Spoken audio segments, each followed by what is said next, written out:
All right, Shalom. I want to give all praises, honor, and glory to Yahweh, Ba'ashim Yahushua, Ba'ashim Kakadash, double honors to the apostles of GMS, and the sincere Shalom to the brothers out there pushing this truth and sincerity.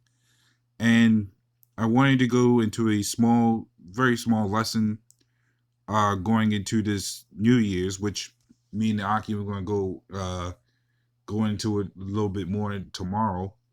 But to basically go into the New Year's, it was basically started off the Romans that originally had it at in March 25th, somewhere along where the spring was. And as Israelites, we didn't celebrate the custom. Even I'm talking about even beforehand, but at least they actually had some form of correction as to where the new year will actually start, which would be in spring. And throughout different countries or different heathen nations that was celebrated, say from the Egyptians, they celebrated either between August and September, and the or the uh the the Asians, or as we like to call them, the Ammonites or the Moabites, wouldn't celebrate it till like either April or June. And it goes to show you that these people has all sorts of mix-ups, but it would never be it would never be towards the dead.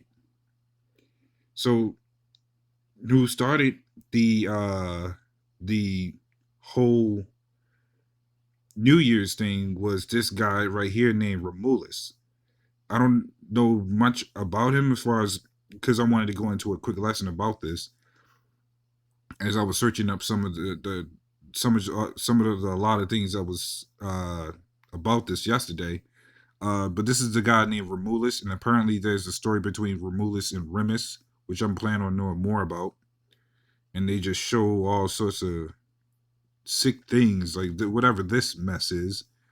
Looks like a, I don't even know what this mess is. This looks like a dog, but they just, these Romans be sick, and they do have all sorts of sick things with them. But I plan on going probably knowing a little bit more history about it.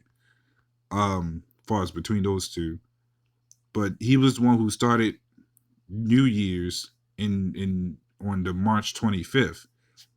And the reason why this is all relevant is because our people worship this day.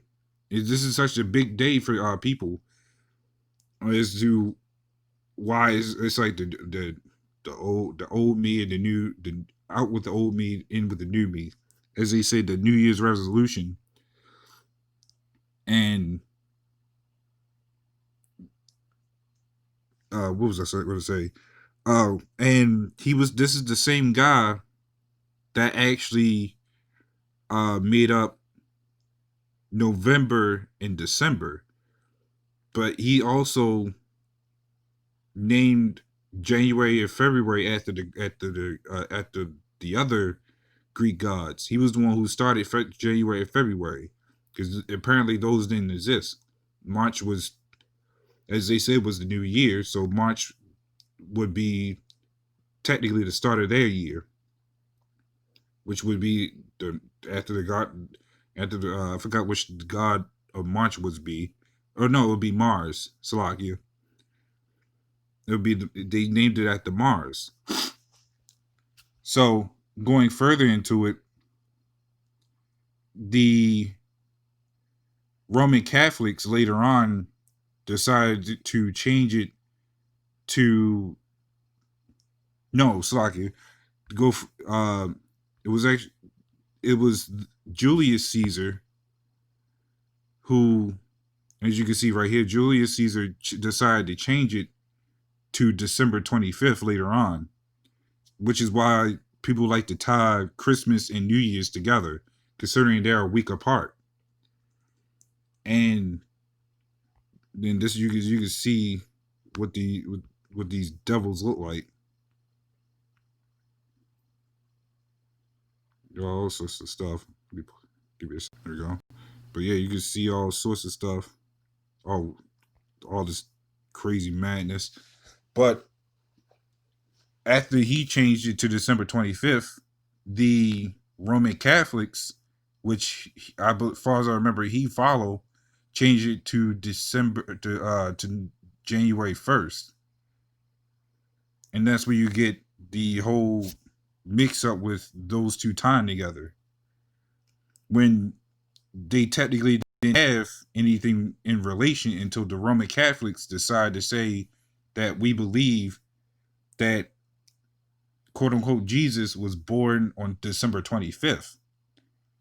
And they decided to equate New Year's with that as in as a showing as in showing that that his birth on that day was the new year.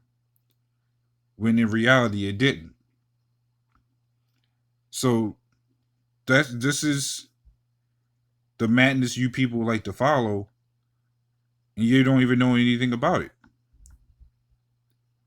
And actually, I'm gonna just get this scripture right here. This is Jeremiah 10:2. It says, "Thus saith the Lord, learn not the way of the heathen, and be not dismayed at the signs of heaven, for the heathen are dismayed at them." So we wasn't even teaching that because it wasn't an Israelite custom. You had other heathens following that. That's why it says, "Learn not the way of the heathen, and be not dismayed at the signs of heavens, for the heathen are dismayed at them." Other heathens was following that madness, which and then now our people is following that madness. Now, and we even call our own people heathens because of what they follow, because they follow the way of the heathens. So that makes them heathens. But the Lord's talking about His elect, because we used to be in that mess anyways. But we learning not to follow the ways of those heathens, because it's not of the Israelite customs. It says, "For the customs of the people are vain. For one cutteth a tree out of the forest, the work of the hands of the workmen with the axe." And that's even going into the Christmas one.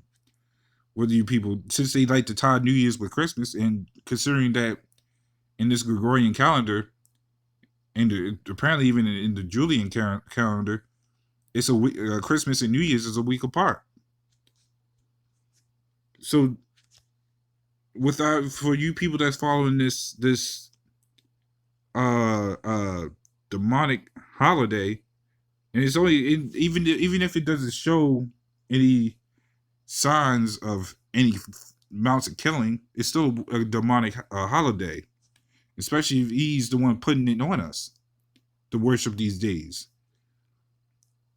especially since apparently when it comes to certain jobs, any big holidays, you get the day off from them. You wonder why. Should you still be able to work on certain days and still rest on the days you're appointed to be off on? But people go home, get these presents, or do these big things, and they come back more demonic than when you last saw them. But that's all I wanted to go into. Just a quick tour end about it to show that this is what you people follow. You follow the Roman customs of a holiday. So, little one with that. Hopefully, this was inciting info. So, with that, shalom.